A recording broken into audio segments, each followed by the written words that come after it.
Hat versus the lawn. Take one. Is this going to be like the Bumblethorn again? Buckthorn. Buckthorn. Thorn. Sorry. Hey folks, let's spend some time with friends up north. Pat Kreitlow of Up North News is on Lake Wissota. Kristin Bry of As Goes Wisconsin is along Lake Michigan. And up on Lake Minocqua is Kirk Bangstead of the Minocqua Brewing Company. Wherever you are, welcome, because you're up north. Welcome to the cabin. You've made it up north. Nice to have you here. I'm Pat Kreitlow, managing editor of UpNorthNewsWI.com. And I'm Kristin Bry, and you can find my short political comedy videos at As Goes Wisconsin. And I'm Kirk Bangstead, owner of the Minocqua Brewing Company and adulator of Pat Kreitlow. Oh my goodness. What'd you say? Adulator? Adulator. I Adulator. adulate him. Does that work? Yeah. Well, you know, June is Pride Month and then July is Adulation Month. So these things go in a certain order. You just went there. You the agitator? Is that similar? I think adulate's a real word. I think it means I like him a lot. All right, let's turn to aggregators here as well as agitators and aggregate some news. First, we want to tell you we join you live every Wednesday evening at 7 on Devil Radio, News Talk 92.7, and play it back over the weekend. We post it over at upnorthpodcast.com. Devil Radio now has a brand new app. You can download the app and listen live Wednesdays at 7 or on demand as you like. Our email address is info@upnorthpodcast.com. And the guest in our second half hour is State Representative Francesca Hong. So we're going to warn you, swears may follow, which is funny because we normally worry about that with Kristin, but now we have somebody else to worry about it instead. Well, we've been on this radio station together multiple times and managed to not curse on live radio. So I think we'll be able to do it again tonight because we usually have to do hold out over a course of an hour, and tonight we only have to do it for 10 minutes. Evan, so we're good. There's telling us we have a swear button that we do have a dump button. Let's try to avoid using it. Although I can guarantee we're starting with swears right from the get-go, just based on what Representative Hong put on Twitter just today, referring to Wisconsin manufacturers and commerce as whiny little bitches. But you'll just have to wait for that to come down. Before we get there, before we check some headlines, there were a couple of racing machines that did not do well recently. Obviously, some folks know that whatever the name is of the horse that won the Kentucky Derby, failed a drug test. But closer to home, my lawn tractor failed the test of time. It's done. It's done. So this is not another story. What did you call it, Kristin? He's like, I was going to talk about the lawnmower and you want to know if it was another. Oh, it's like your Bumblethorn. It's Buckthorn. Like the problems you have as a up north homeowner that I, as a urban renter, just don't have. No. So. One thing. Wait, I want to know that you have a tractor mower. Well, that's a little bit. No, it's like a baby John Deere, it was and it's 23 years old. It was like one of my first grown-up purchases, besides the house, of course, was to have a lawn tractor. And my wife, God bless her, was a little surprised when I got it. She knew we were talking about getting a lawn tractor, but a John Deere is not exactly, something you get at, the corner hardware store. And I said, well, I got the John Deere because you're a farm girl. You have nothing but John Deere tractors. And she's like, yeah, real tractors are what we have up north. There's a lawn tractor, but be that as it may, I had it and used it for 23 some years, and the transmission just finally gave out. Is this the year that you just somehow screw all your stuff up? You screwed up your grill, you screwed up your lawnmower, or your lawn tractor. Wait, what did he do to his grill? Well, no, I just got a new grill. Oh, that's all. That was just a Christmas present. I haven't screwed it up yet. Yes. Yeah. So wait, so now do you just hire someone? Do you splurge on getting a new lawnmower, or do you just hire someone for this summer to do it for you? Here's where our story turns. I have a push mower. I have a nice little push mower for kind of getting in the tight spots. I'm really making this sound like an estate that we're on. You must have an estate. You live in a castle, over at Shady Acres over here on Lake Wissota. The push mower died at the same time. Oh no! It too is about 20 years old, and it's one of those. You got to pull the cord, pulled the cord right out. The cord had just said, that's it, checking out, see you later. So apparently there's this trend now called no mow May. You're not supposed to mow during the month of May. It's supposed to be good for the bees and the other pollinators, not to be confused with the agitators, Kirk. Adulators. Or the Adulators. Yeah. So it is now truly a no mow May over at Kreitlow Manor. So, if there's anybody listening in the area that, has a kid looking to make a buck and can, push a mower of their own, not mine, I'm in the market for it. Kirk, you've got time. You should wander. I'll come over to your house and mow your lawn. No. I have a hard time imagining you are very good at mowing lawns, Kirk. I can only. I feel like you would like do a really patchy job or like half of it and then just get distracted and walk away and be like, what do you mean? I did a great job. What are you talking about? It's done. I mowed my lawn. I mowed my dentist lawn when I was in like the 7th and 8th grade. I got like good 20 spot. And it was a big, huge, it was like on the McDill Pond in Stevens Point, Wisconsin. It was a big lawn. So I've had years and years and years of lawn mowing practice. All right. And that's what don't ask me to mow your lawn. Well, that was my brother. That was like the very few gendered things that happen in our house. My older brother got to mow the lawn and I never had to. Oh, that's just too gender normative. We can't have that. You got to mow the lawn. So when we do finally have one of Kirk's famous keg stand parties on Lake Wissota, it will begin with Kristin breaking in whatever lawn tractor I replace this with, because that'll make a good video. We can make that into a video. That is TikTok worthy right there. For sure. Let's turn to a quick look at headlines here. And again, vaccinations are starting to trail off a bit here, but the messaging about getting vaccinated against COVID-19 is shifting as well. It's getting away from the mass vaccination clinics, places like the Wisconsin Center in downtown Milwaukee or Zorn Arena in Eau Claire. It's moving now toward neighborhood outreach, mobile pop-up sites, churches, other smaller venues where it's easier to do outreach that's a bit more individualized, gang. And I think that's probably where people, like you probably, shine best. Is I don't know if you naturally have any friends who are still vaccine hesitant and you're kind of working them, but that's really where a good friend or a good neighbor could make the difference and get a few more shots and a few more arms. So, Pat, I mean, you've read some of this news. There is Ohio just today is giving their lottery system's giving $1 million for anybody who gets vaccinated and enters into $1 million lottery. That just came out like 10 minutes ago. Paid by the government? Well, no, the lottery. Well, whatever the lottery. Like the lottery, like Powerball is paying for. It's probably a separate lottery. Yeah, $1 million for.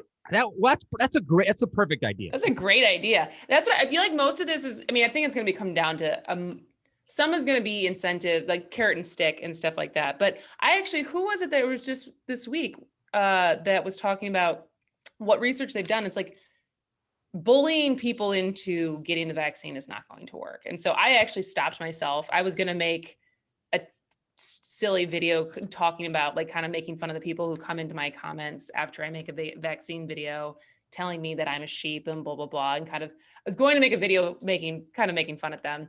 And then after reading that article, I decided that I'm not going to, because that's not going to help. And so the more encouraging and the more good information we can give out and the more we can encourage people to talk to anyone in their life who's still hesitating in a manner that is not browbeating seems like the way to go right now. I mean, it's really like there's multiple types of people that are choosing not to get vaccinated, but a lot of them just aren't thinking about it. It's not just that they're not vaccine hesitant. I think there's a big chunk that just need to be incentivized. And obviously there's some that need their doctors to say, do it for your mom, do it for your wife, do it for your kids, but like, Buffalo, New York, Appleton, Oshkosh, there are obviously we're giving away beer and we're going to try to get people vaccinated. And if you get vaccinated, you get a free beer. And that is already proven to be successful. So incentivizing will get a big chunk more. And then we got to convince the folks that are anti-vax. And I don't know how we do that. Well, and I really just think we should have fun with it at this point, because it has been a very frustrating year of listening to people say things that aren't true from the former guy on down. And there's been a lot of trying to correct, the record, as it were, and try to correct the misinformation. We've done as much of that, I think, as we can. And now it just gets to the point where we're providing instead the motivation, the incentive, the praise, the encouragement. And if that's what it takes, then so be it. So let's try to keep that, upside the way that we go, especially for somebody like Kirk, who's going to do it with free beer. Maybe we'll talk about that a little bit later. We're going to take a break right now, and Kristin's going to tell us more about election reform laws in just a moment. You're up north.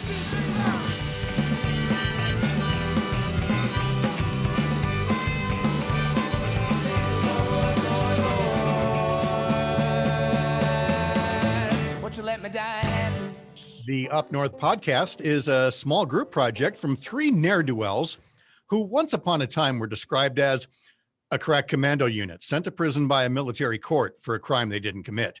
These three promptly escaped from a maximum security stockade to the underground. Today, still wanted by the government, they survive as soldiers of fortune. If you have a problem, if no one else can help, and if you can find them, maybe you can hire Kirk Bangstead, Pat Kreitlow, and Kristin Bry. Later played on TV by Hannibal, Murdoch, and B.A. We'll leave you to guess which one was played by Mr. T, but I pity the fool who doesn't listen to what Kristin Bry is going to tell you about what's happening over at As Goes Wisconsin. Kristin. I don't even know how to follow that up. What's happening? Sorry, I should have invited you to the rehearsal. My bad.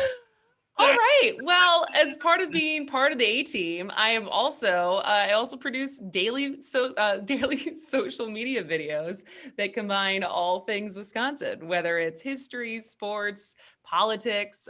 We break it down with a comedic twist in videos that are 60 seconds or less.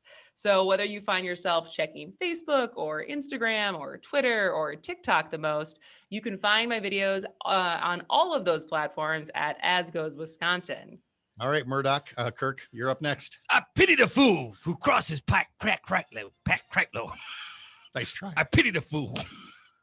Okay, thanks, Pat. So we diverted our attention on gerrymandering fair maps this last week, and we are focused for the next couple weeks on having some awesome parties to incentivize folks to get vaccinated. So currently we're working on two big parties in Monaco and Hudson, where we'll be offering free beer for a shot, like a beer and a shot, get it, a vaccine, and welcoming in those fully vaccinated plus 2 weeks for full protection to stick around and party with us and drink progressive beer and listen to some great music. So if you'd like to sponsor a free beer to those that get vaccinated, go to our MonacoBrewingCompany.com and buy our official merch for the Inoculation Emancipation Party. So go to MonacoBrewingCompany.com and look up that collection of merch. Thank you. The what party? The Inoculation Emancipation Party. That's a beautiful thing. It's freedom. That is. I'm Pat Kreitlow, here to remind you that the Up North podcast is an independent endeavor, not part of the place I'm proud to call my daytime professional home, Up North News. If you haven't made us part of your daily information diet, well, dial us up.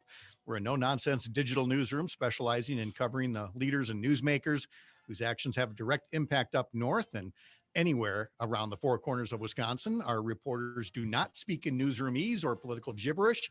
We translate those things for you so you know what's happening among those shiny marble columns in Madison and Washington. So find us online by searching for Up North News WI. Don't forget the WI, and you can sign up for the daily newsletter I assemble every weekday morning by visiting our website, upnorthnewswi.com. We also want to thank Double Radio News Talk 92.7, where we air live on Wednesdays at 7 p.m. And be sure to download the Double Radio app. You can listen to the station live, on the go, get shows on demand, and more. And again, you can email us at info@upnorthpodcast.com. Now, back to the show.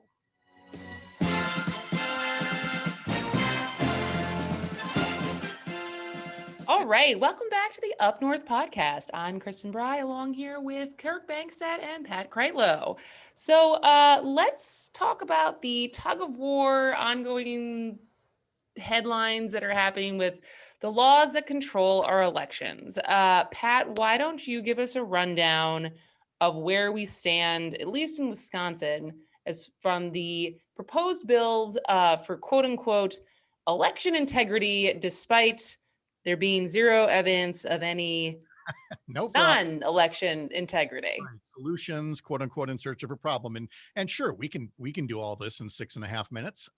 But here's what we want to tell you. As we asked Kristin to do some videos for us at Up North News, talking about this topic, there are bills in state legislatures around the country that are said to be protecting elections. That's not exactly so. Meanwhile, Democrats in Washington are proposing legislation that would make voting, would take down some of the barriers to voting. And Kristin, when we asked you to explain all this, you were right to say, let's go more like the 30,000 foot level and really describe what are we talking about here. And I like that from the get-go, you hit on what we are here. We are, we're a representative democracy. And without that, what's the rest for? Yeah. And like, I think, because often writing is very different than trying to have a point in a video, right? Like in an article, you can hyperlink to other articles, you can direct people to more information.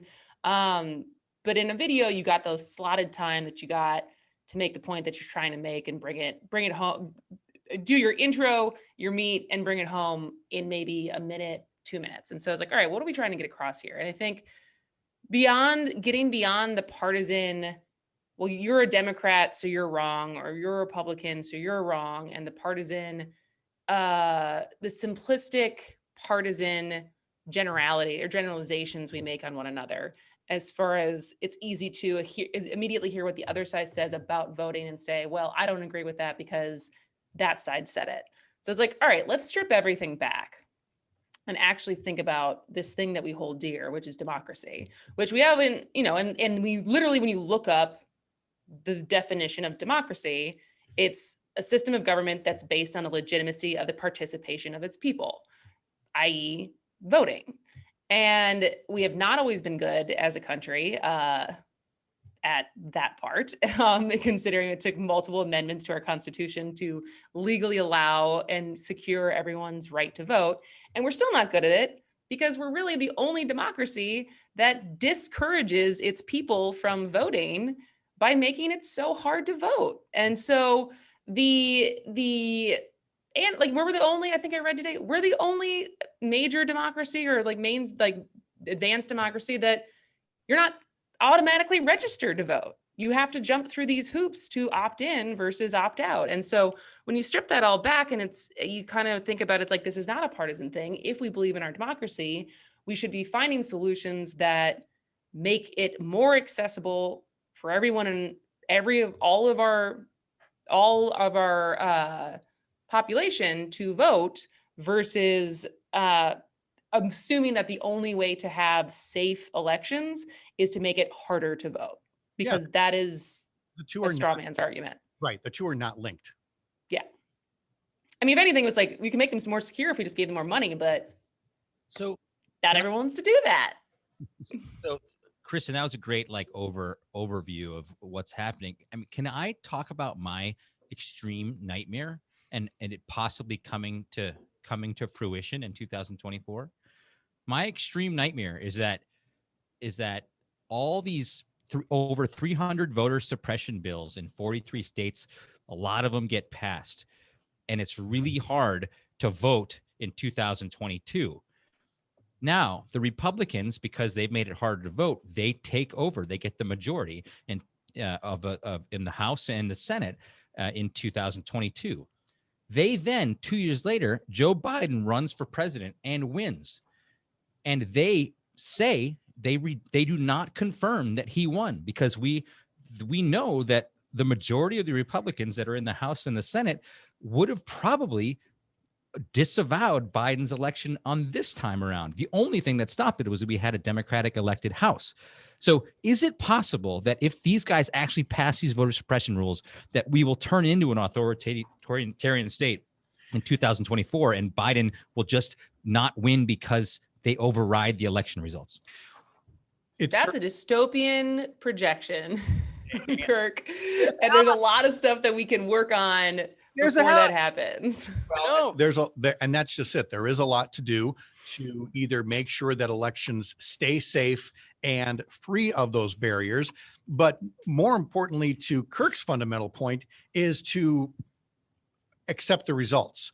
There were a lot of people in 2016 that could not believe it, that did not want it to be true, but it was. There were a lot of people in 2000 that did not like the result, but again, accepted it. But this time around, there were people who were prepared not to accept it. There were congressional representatives from Wisconsin and a U.S. senator from Wisconsin who were supportive of tossing out the vote. So it's interesting that this week, more than 100 high-ranking Republicans have said they are considering breaking away, that the Republican Party might not be able to be saved. Among them, Reed Ribble, a former moderate Republican congressman from the 8th District up by Green Bay. So we're going to see this divide until more people in the party, first off, accept that you can't win every election and you can't rig every election. But to what Kristin was trying to say in her video, and you really should go watch it over at Up North News or at As Goes Wisconsin, this all fundamentally comes down to everybody who should be able to vote should be encouraged to vote, should not have barriers to voting, and your vote should be safe, and the votes should all be counted. And there are ways to do that. And Kristin, you did a fantastic job of setting up the topic so that now in future weeks, we can kind of go piece by piece through what is in those pieces of legislation, which ones might work, which ones might not. So thank you for doing that. We'll take our break right here. When we come back, State Representative Francesca Hong, you're up north.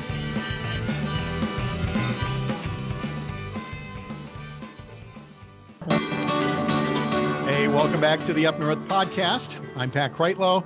Kirk Bankstead with us, along with Kristin Bry, and joining us now, State Assembly Representative Francesca Hong. Representative. Hello. Thanks for joining us. Thank you for having me. Glad to be here. You know, I was explaining on another radio program. They said, well, it's the Up North podcast, and you're talking to a Madison rep. We talked to a Milwaukee State rep, Evan Goyke, last week. I said, yeah, it's kind of tough to talk to Democratic legislators from up north when, you know, we don't have Jim Holprin or Russ Decker or Roger Bresky, Bob Jauch, or some guy, Kreitlow, you know, there anymore.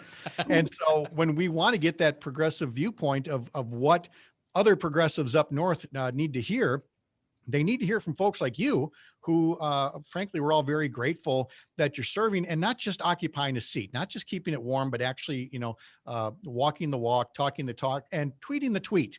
And it's where I want to kick things off because I've already done more than I have in my legislative career. Of course, there wasn't Twitter back then, of referring to Wisconsin manufacturers and commerce as whiny little bitches. And I just want to thank you for your service right there. There's nothing else you need to do. But my first question to you is to explain the context of that, because they and a whole lot of the business community is trying to get an upper hand on this labor shortage where they have no business trying to get the upper hand. What do you mean by that? Wisconsin Manufacturers and Commerce. I want to go back to what was written on their building wall this past summer, and that, you know, they have stolen more than I think that's what it said, but they literally have stolen from the people of the state. And when I see legislators, when I see business owners, when I see other lobbyists that consistently insult the people in this state, calling them lazy, saying that they are not motivated to go back to work, I don't know how that doesn't make every single legislator in this body furious. So I went into mama bear mode. And the fact is, and especially in the hospitality industry, yes, we have seen what is traditionally called a labor shortage, which I know a lot of folks are calling a crisis right now, which is wild that they would call this a crisis and not the fact that 7,000 people died of COVID-19 in Wisconsin. What we are seeing is that hospitality in particular is a very individualized sector. And so when you see higher wages, generally that drives down labor. And so they're fabricating more lies, which is what a lot of my colleagues across the aisle tend to do. And it's really unfortunate that the collateral damage of that is, again, the people of Wisconsin and the integrity and the dignity that they deserve to be served. And we are serving them. They are our bosses. Well, how would you feel if your bosses called you lazy, you know? And they are literally not answering to their bosses, who should be the people of Wisconsin. Instead, their bosses are people who serve the Wisconsin WMC, the people who serve, unfortunately, sometimes, the realtors. I go back and forth, but they shouldn't be answering to special interests. They should be answering to the people. Yeah. Yes. Well, I just want to step back, because every time I've ever been on Sharp Elbows, also on 92.7, either Nada or Francesca introduces me as the brilliant, phenomenal. So let me take my chance to first introduce Francesca as the firebrand, amazing, sharp-tongued, like badass woman that since I first saw you on Twitter, I've wanted to be friends with you. So thank you for coming on our show. Now back to WMC. So the thing that I've seen, because it's such a dumbed down way to pinpoint what's happening, because I've seen multiple different things, because I spend so much time on social media, because it's sure, there's probably some people who are appreciating the fact that I can at least get by the same way I got by having to work on unemployment. But there's also people who found different ways to make money. Like, we live in a digital age, and the people who were not affected during COVID were people like me who had a skill set that was still valuable without having to actually show up to a physical location. And so as people are resilient people, maybe they got on Upwork, maybe they got in Fiverr, maybe they taught themselves different skill sets that don't require them to be in a bad working situation, where they can work from home and still make money. Or maybe they had the opportunity to do that because of the enhanced benefits that they were receiving. There is zero evidence that receiving benefits discourages people from looking for work. What it does is it creates opportunities for you to look for work. Because maybe you had money to pay a babysitter. Maybe you had money to go buy a new outfit for an interview. Maybe you had money to be able to go and, shop at a cafe and use their internet because you don't have internet at your home. So expanding opportunities for people to find and to find work, that's what enhancement benefits, that's what unemployment benefits does. There is zero evidence that it is disincentivizing workers from going back. And if those wages on unemployment are the same as what you were working, and I would say the average hospitality worker full-time, their salary is around $20,000 a year. Those incredibly low wages that are in the hospitality industry is what is driving those labor shortage numbers. And we are not looking at this from the correct lens. And again, I need to reiterate that unemployment and benefits, those enhancements, are not what is disincentivizing workers from going back. It is creating opportunities for them to enter the workforce again. Kirk? So Francesca, you just took me on a whole different tangent, because we talked earlier, right after the election, and you're a chef, you owned a restaurant, I owned a brew pub.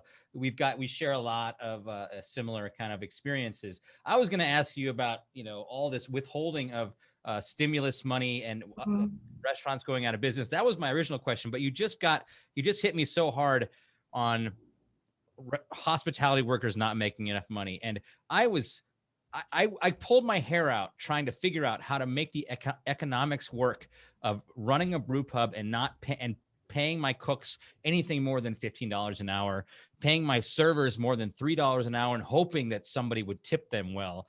And I came to the conclusion that until there are laws that force all restaurants to pay their workers a living wage and to get rid of tipping, the restaurant industry cannot do it and won't do it. We have to all be forced to do it at once.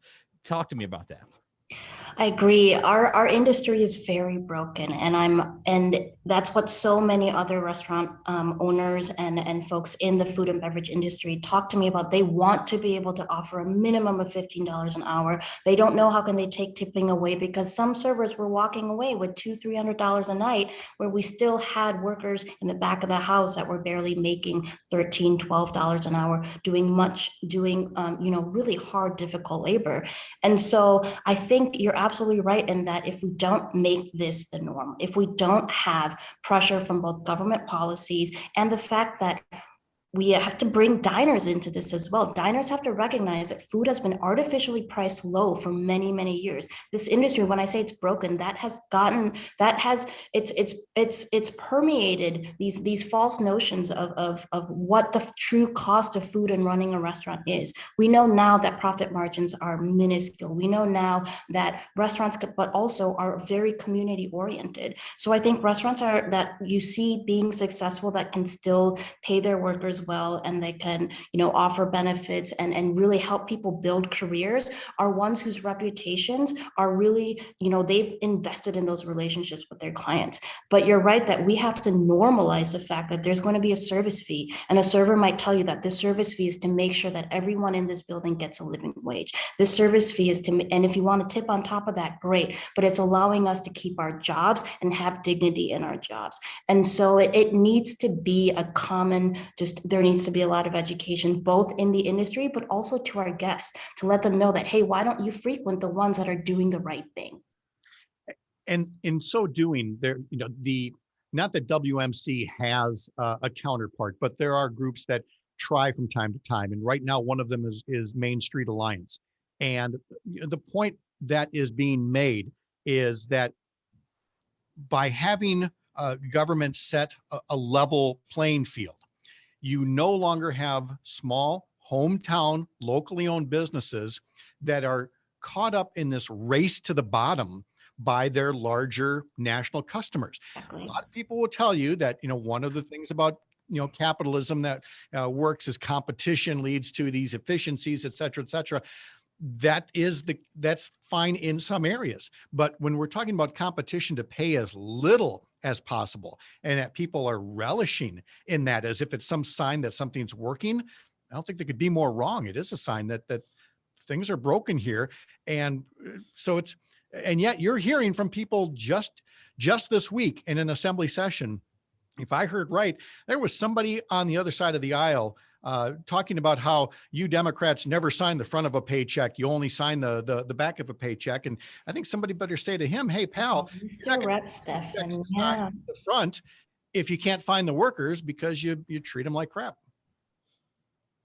I still sign checks by hand, by the way. I've signed many checks, many fronts of checks. And I think it is, it's an absolute disservice to service sector workers if we don't advocate for that level playing field. And also remember that these larger policies like paid leave, having affordable childcare, having 3K, having a universal larger minimum wage, these aren't mandates. This is literally what's going to be able to allow businesses to make investments in their workers. And it's disheartening that we've got a legislature right now that wants to mandate singing the national anthem at sporting events, but you can't mandate masks. Right. I sang the anthem at many. I sang at our wiffle ball championship oh my gosh, why am I blanking? Where's rookies? Why can't I think? Is that Mazo? I've been out to Mazo and I sang the national anthem, and now I wasn't forced to. All right, let's ask if wiffle ball was a sport. No, it just is wiffle ball. Just like, is the only thing difference with wiffle ball is just the ball itself? Is everything else just baseball? Real crazy sliders and stuff. I mean, the pitches are insane. Yeah. All right, good to know. All right, let's change gears and end on a higher note. I want to switch to the Hmong education bill that you introduced last week that I think is on its way to be signed. So the Hmong Lao Veterans Day bill will be on the governor's desk on Friday, which is incredibly exciting. This is a bill that the Hmong community, the false campaign promises that has been made to these people, they've been treated like a political football, just tossed around. And I think that this is a really big step in just recognizing and affirming their contributions, that they are part of the Wisconsin story, that they are integrated into the Wisconsin story. And I'm very excited for this bill to be signed on Friday. We have also introduced the Hmong Education Migration Act. This is Representative Snyder and Senator Wimberger are the leads, but the work was really done by Representative Katrina Shanklin in previous sessions. And what we're doing is that there's Act 31. It talks about including curricula around the history of and human relations in relation to African Americans, Native Americans, and Hispanics. And Hmong Americans and Asian Americans were intentionally excluded from this act because there was anti-Hmong sentiment after they had that they arrived in Wisconsin in the late 70s as refugees. And so there was a lot of fear around, again, workers being pitted against each other, that they were going to take jobs, that they were going to not be able to assimilate it into Wisconsin culture. And that literally was the driver of why they were not included in this act. So we reintroduced it with the inclusion of Asian Americans, Pacific Islanders, and Desi Americans, as well as Hmong Americans as a standalone in the act.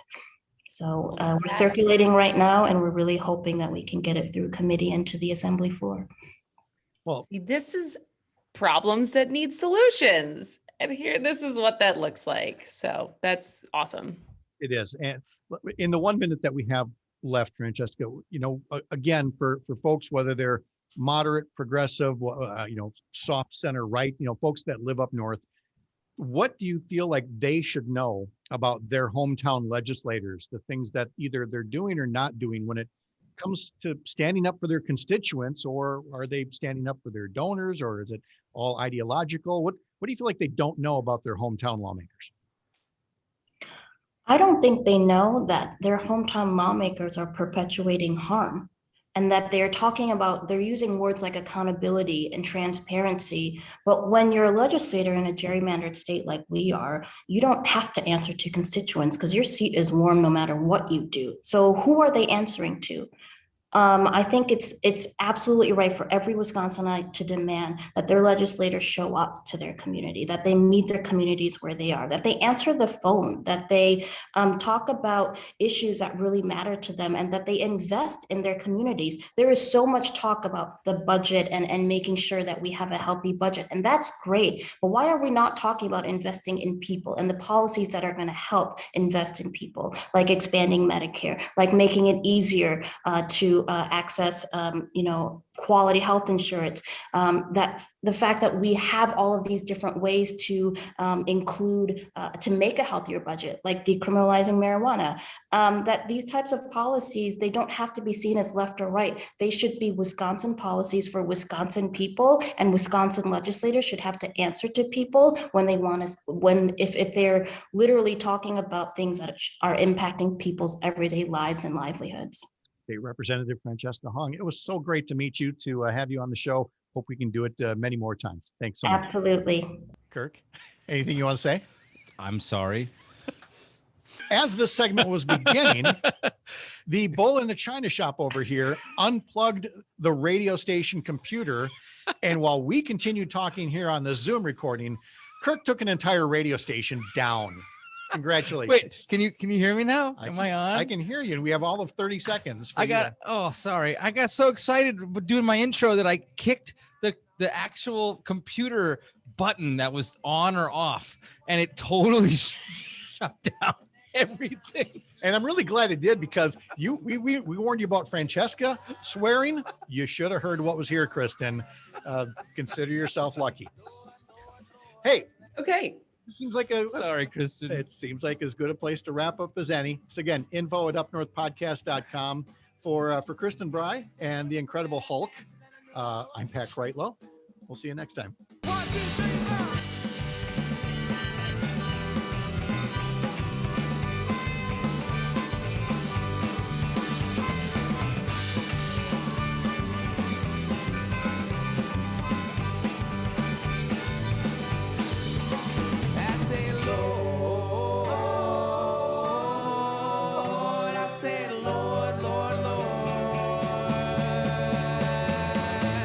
Let me die.